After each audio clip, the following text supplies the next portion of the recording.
الحمد لله رب العالمين والصلاة والسلام على من لا نبي بعده أما بعد فأعوذ بالله من الشيطان الرجيم بسم الله الرحمن الرحيم والضحى والليل إذا سجى ما ودعك ربك وما قلى وللآخرة خير لك من الأولى ولسوف يعطيك ربك فترضى صدق اللہ العظیم.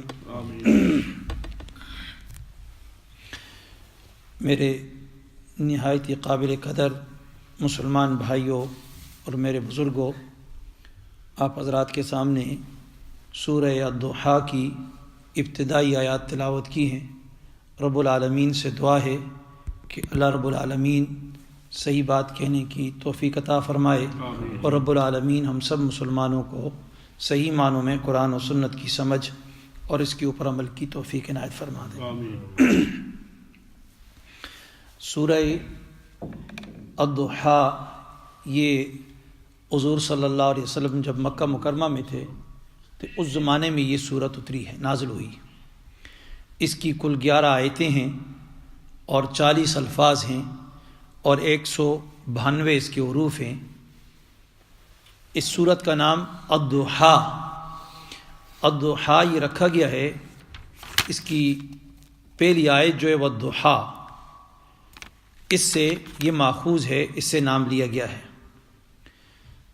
اس سورت کا پہلی والی سورت جو ہے اس کے ساتھ ربط مفسرین نے یوں لکھا ہے کہ پہلے جو مضمون بیان ہوئے تزہید فی الدنیا، ترغیب فی الآخرہ، توحید کا اور آخرت کے بارے میں، قیامت کے بارے میں، ان مضامین کا یہاں پر اختتام ہوا اور اس کے بعد یہاں پر آگے جو رسول اکرم صلی اللہ علیہ وسلم کو تسلی دی گئی ہے.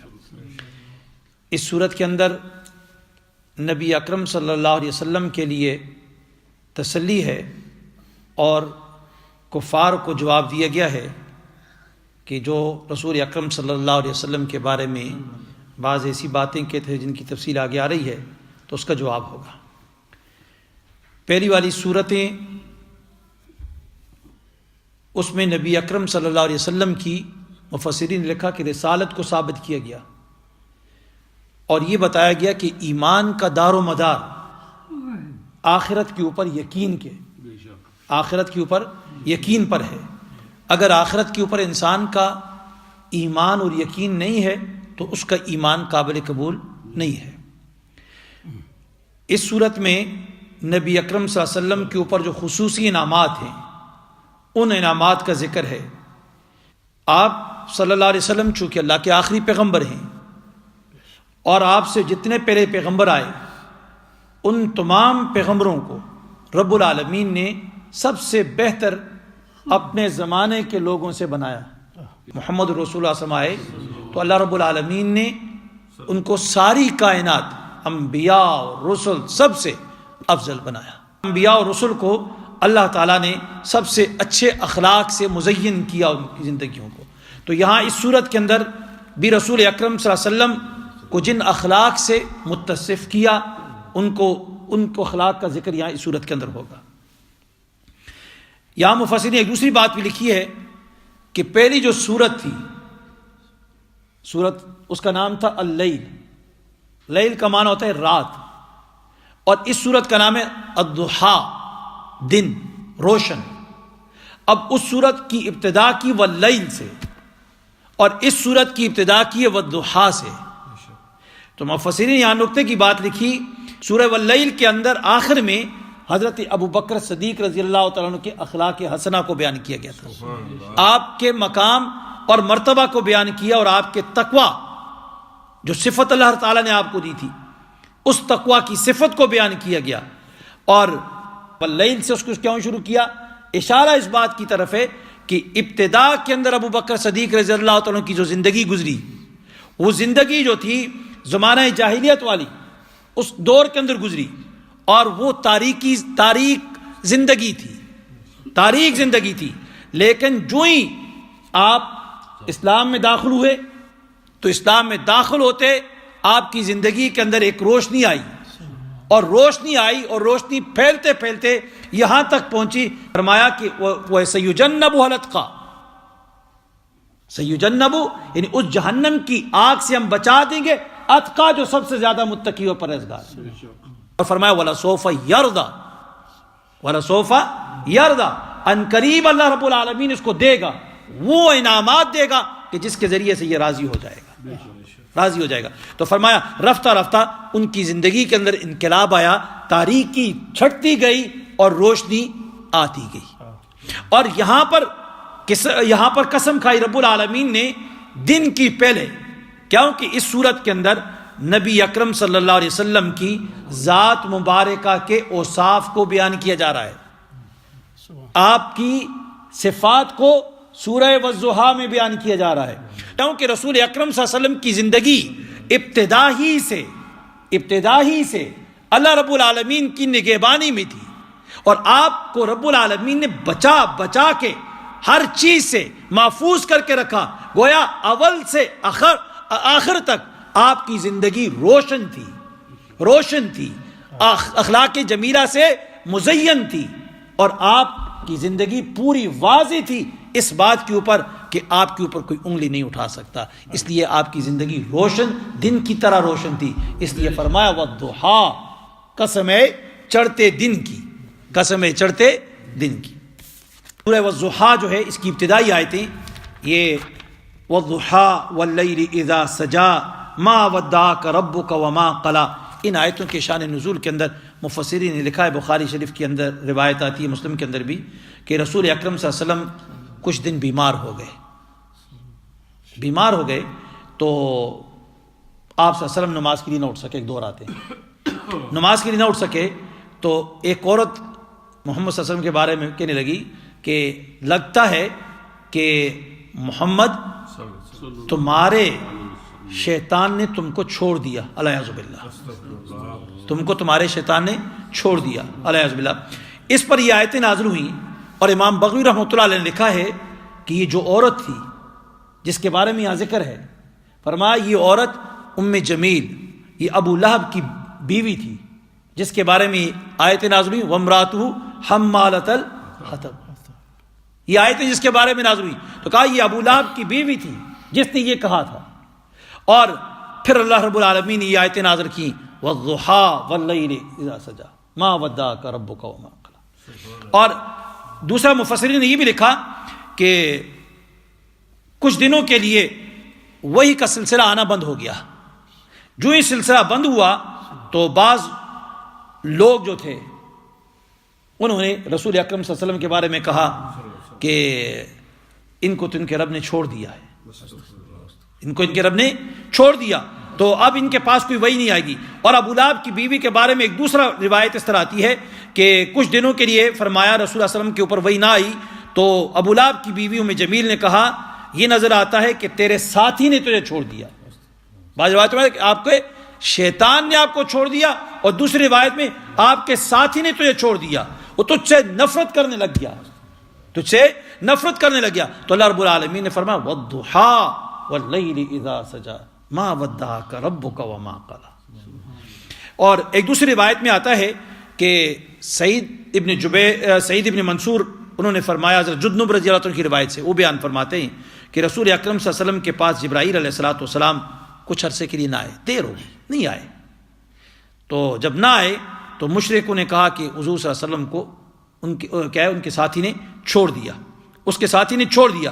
تو اس وقت پھر اس کے بعد اللہ رب العالمین نے جب جبرائیل علیہ الصلوۃ والسلام کو بھیجا کافی عرصے کے بعد، تو جبرائیل علیہ الصلوۃ والسلام جب آئے تو رسول اکرم صلی اللہ علیہ وسلم نے ان سے کہا ہے کہ جبرائیل، مجھے شوق تھا آپ سے ملنے کا لیکن آپ نے بڑی دیر کر دی۔ جبرائیل نے کہا اے محمد مجھے بھی بڑا شوق تھا آپ سے ملنے کا، لیکن میں اپنی مرضی سے نہیں آتا، مجھے تو رب العالمین نے معمور کیا ہے، حکم دیا ہوا، جب وہ مجھے بھیجتا ہے تو میں آتا ہوں، جب نہیں بھیجتا تو میں نہیں آ سکتا ہوں، جب بھیجتا ہے تو میں آتا ہوں، جب نہیں بھیجتا تو میں نہیں آتا۔ اب یہ زمانہ ہے جس میں وحی کا سلسلہ منقطع رہا، یہ کون سا زمانہ تھا؟ تو مفسرین نے دو باتیں لکھی ہیں۔ ایک بات تو یہ لکھی کہ جب ابتدا کے اندر اقرا بسم ربک الذی خلق یہ آیتیں جب نازل ہوئی تو اس کے نزول کے بعد ابتدائی پہلی دفعہ جب وہی آئی تو پھر کچھ عرصے کے لیے وہی کا سلسلہ بند ہو گیا، نہ آئی. پھر اس کے بعد وہی آئی، جبرائیل علیہ السلام آئے تو محمد صلی اللہ علیہ وسلم کمبل لے کے لیٹے ہوئے تھے تو فرمایا یا ایھا المدثر قم فانذر.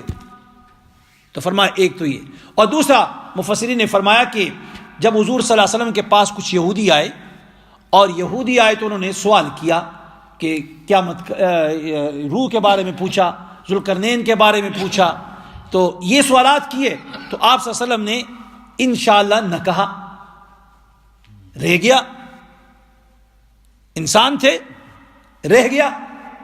تو اللہ رب العالمین نے وہی کا سلسلہ منقطع کر دیا. یہودی نے سوال کیا تو رسول اللہ صلی اللہ علیہ وسلم نے فرمایا میں کل آپ کو اس کا جواب دوں گا، کل اس کا جواب، لیکن انشاءاللہ نہ کہا. تو جب انشاءاللہ نہ کہا تو وہی کا سلسلہ کچھ عرصے کے لیے رک گیا، وہی نہ آئی. تو اس دوران یہ باتیں گفتگو ابو جہل کی بیوی، ابو لہب کی بیوی نے بھی کہا، کفار نے کہا، اور اس طریقے سے یہ باتیں ہوتی گئی. اب یہ کتنا عرصہ رہا، کتنے دن یہ وہی کا سلسلہ منقطع رہا؟ مفسرین نے لکھا، بعض نے فرمایا 12 دن، بعض نے کہا کہ 40 دن. امام مقاتل رحمۃ اللہ فرماتے ہیں 40 دن تک یہ وہی نہیں آئی پھر رسول اللہ صلی اللہ علیہ وسلم کے اوپر. تو آپ صلی اللہ علیہ وسلم بہت زیادہ پریشان تھے، حتیٰ کہ آپ یعنی پہاڑ اونچی جگہ پہ جا کر اوپر وہاں سے یعنی چھلانگ لگانے کی کوشش کرتے، جو ہی تیار ہوتے جبرائیل علیہ السلام آ کے پکڑ لیتے، کیونکہ کافر کہتے، کبھی کہتے آپ کے ساتھی نے چھوڑ دیا، کبھی کوئی کہتا شیطان آپ کو چھوڑ، بہت کس عجیب و غریب قسم کے تانا زنی جب ہو رہی تھی تو رسول اکرم صلی اللہ علیہ وسلم کیا دل برداشت ہو جاتے، دل برداشت. تو اللہ رب العالمین نے جبرائیل علیہ السلام کو بھیج دیتے کہ نہیں نہیں نہ محمد، آپ اللہ کے سچے پیغمبر ہیں. آواز آ جاتی، ادھر سے آواز آتی، نہ محمد آپ اللہ کے سچے پیغمبر ہیں. تو وہی رسول اکرم صلی اللہ علیہ وسلم ہو جاتے. آگے فرمایا، اب اس سورت کی ابتدا فرمایا والضحیٰ، والضحیٰ قسم ہے سورج دھوپ چڑھتے وقت کی، واللیل اذا سجا اور رات کی جب چھا جاتی ہے، رات جب چھا جاتی ہے. اب والضحیٰ، ضحیٰ سے کیا مراد ہے؟ تو مفسرین نے فرمایا اس سے پورا دن مراد ہے، نہار. تو بعض مفسرین نے یہ فرمایا کہ جب سورج چڑھ جاتا ہے تو وہ مراد ہے، چاشت کا وقت جب آتا ہے نکل کے آ جاتا ہے تو سورج 10-11 بجے کا وقت، یہ مراد ہے. تو فرمایا شیخ الہند رحمۃ اللہ علیہ ترجمہ اسی کے مطابق کیا کہ جب سورج چڑھتا ہے اس کی قسم ہے. اور فرمایا بعض مفسرین فرمایا کہ جب دن خوب روشن ہو جائے اس کی قسم. فرمایا واللیل اذا سجا اور رات کی قسم اذا سجا جب وہ ہر چیز کو ڈھانپ لیتی ہے، ہر چیز کو ڈھانپ لیتی ہے یا ڈھانک لیتی ہے. اور فرمایا ایسی رات جو تاریکی اندھیرا لے کر آتی ہے. کیا لے کر آتی ہے؟ اندھیرا لے کر آتی ہے. تو فرمایا ما ودعک ربک وما قلا. اب یہ جواب قسم ہے، دو قسمیں کھائی نا، والضحیٰ دن چڑھتے وقت کی قسم، واللیل رات کی قسم، اذا سجا جب وہ پھیل جاتی ہے تاریکی اس کی. تو فرمایا ما ودعک ربک وما قلا کہ تیرے رب نے تجھے نہیں چھوڑا، تیرے رب نے تجھے نہیں چھوڑا. تو یہ گویا جواب قسم آ گیا کہ کیا جواب قسم ہوا کہ والضحیٰ روشن دن اور رات کی تاریکی یہ دونوں اس بات کے شاہد ہیں، گواہ ہیں کہ تمہارے رب نے تمہیں چھوڑا نہیں ہے اور نہ تم سے ناراض ہوا ہے. جس طرح یہ مشرک اور کافر کہتے ہیں اے محمد صلی اللہ علیہ وسلم اللہ رب العالمین تم سے راضی ہے، تم سے ناراض نہیں ہے، تم سے ناراض نہیں ہے. یہاں مفسرین نے دوسری بات کی، فرمایا جس طرح دن کا اجالا اور رات کی تاریکی آپس میں برابر نہیں ہو سکتی، اسی طرح تمام انسانوں کے حالات ایک جیسے نہیں ہو سکتے. کبھی تنگی ہے، کبھی خوشحالی ہے، کبھی بیماری ہے، کبھی صحت ہے. تو فرمایا اسی طرح اللہ رب العالمین وہی کا سلسلہ کبھی جاری رکھتا ہے، کبھی بند کرتا ہے، اس کی مرضی ہے، اس کی مرضی ہے. کیا وہ اللہ رب العالمین ہی ہے جس طرح یہ حالات بدلتا ہے تو ایسے ہی وہی کے سلسلے کو بھی جاری رکھتا ہے، ایسے وہی کے سلسلے کو بھی جاری رکھتا ہے. فرمایا وما ودعک ربک کہ نہیں رخصت کر دیا تجھ کو تیرے رب نے، نہیں چھوڑا تجھے تیرے رب نے، وما قلا اور نہیں بیزار ہوا. قلا کا معنی مفسرین نے فرمایا کہ متنفر نہیں ہوا، تجھ سے نفرت نہیں کرتا، تیرا رب تجھ سے نفرت نہیں کرتا. فرمایا یہاں پر علامہ شبیر احمد عثمانی رحمۃ اللہ علیہ فرماتے ہیں کہ اللہ رب جس طرح ظاہری چیزیں ہیں بہت ساری اللہ رب العالمین نے اپنی قدرت اور حکمت سے نشان ظاہر کیے مختلف. دن کے پیچھے رات کو لاتا ہے، رات کے پیچھے دن کو لاتا ہے. تو فرمایا اگر سورج کے بعد تاریکی آ جاتی ہے تو سورج آیا اس کے بعد رات آ گئی، تو اس کا یہ مطلب نہیں ہوتا کہ تاریکی آ گئی تو رب العالمین ناراض ہے کہ اندھیرا آ گیا، اور اس کا یہ مطلب بھی نہیں ہے کہ جب اندھیرا آ گیا تو یہ اندھیرا ہمیشہ ہمیشہ کے لیے رہے گا، ایسا بھی نہیں ہے. تو جب اندھیرا آتا ہے تو اس کے بعد دوبارہ روشنی دن آ جاتی ہے. تو اسی طرح فرمایا اے محمد مصطفیٰ صلی اللہ علیہ وسلم چند روز کے لیے جو وحی کا سلسلہ ہم نے بند کر دیا، روک دیا، اس کا یہ قطعاً مطلب نہیں ہے کہ یہ لوگ یہ سمجھ جائیں کہ اس سے اس کا رب ناراض ہے، اس کا رب اس سے ناراض ہے، وہ ناراض ہو چکا ہے.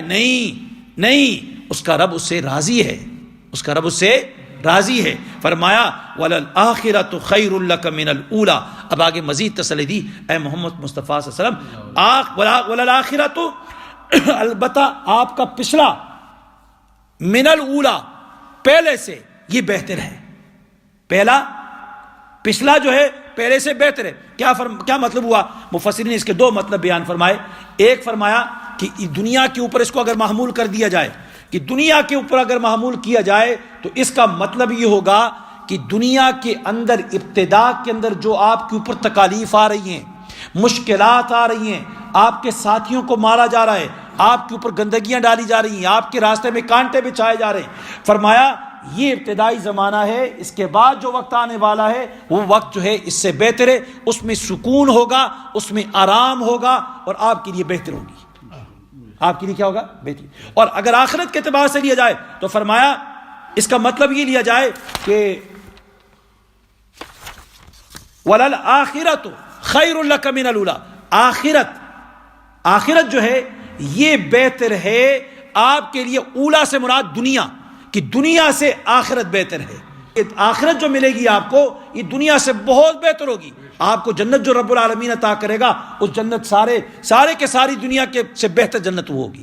پھر اللہ رب العالمین وہاں قیامت کے روز آدم علیہ السلام سے لے کر محمد صلی اللہ علیہ وسلم تک جتنے بھی پیغمبر ہوں گے وہ سارے کے سارے پیغمبر کس کے جھنڈے کے نیچے ہوں گے؟ محمد مصطفیٰ صلی اللہ علیہ وسلم کے جھنڈے کے نیچے. اور اسی طرح اللہ رب العالمین آپ صلی اللہ علیہ وسلم کو تمام انبیاء کی سرداری عطا فرمائے گا، اور آپ صلی اللہ علیہ وسلم کو مقام محمود عطا کرے گا. ایسا مقام محمود ہے جس کے اوپر ساری دنیا، انبیاء اور رسل، ساری مخلوق اس کے اوپر کیا ہے؟ رش کرے گی.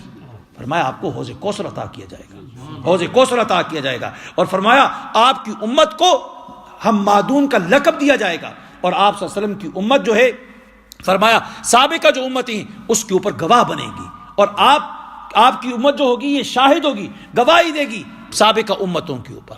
ایسا رب العالمین آپ کو اعزاز عطا کرے گا آخرت کے اندر. اللہ رب العالمین سے دعا ہے کہ اللہ تعالیٰ مجھے بھی اور آپ سب کو سبحان اللہ وبحمدہ سبحان اللہ العظیم. اللہم ربنا آتنا فی الدنیا حسنہ وفی الآخرۃ حسنہ وقنا عذاب النار. یا الہ العالمین، یا اللہ تو ہم سب کا بیٹھنا قبول و مقبول بنا، اس بیٹھنے کے اوپر پورا اجر نصیب فرما دے، خاتمہ بالخیر نصیب فرما دے. ربنا آتنا فی الدنیا حسنہ وفی الآخرۃ حسنہ وقنا عذاب النار.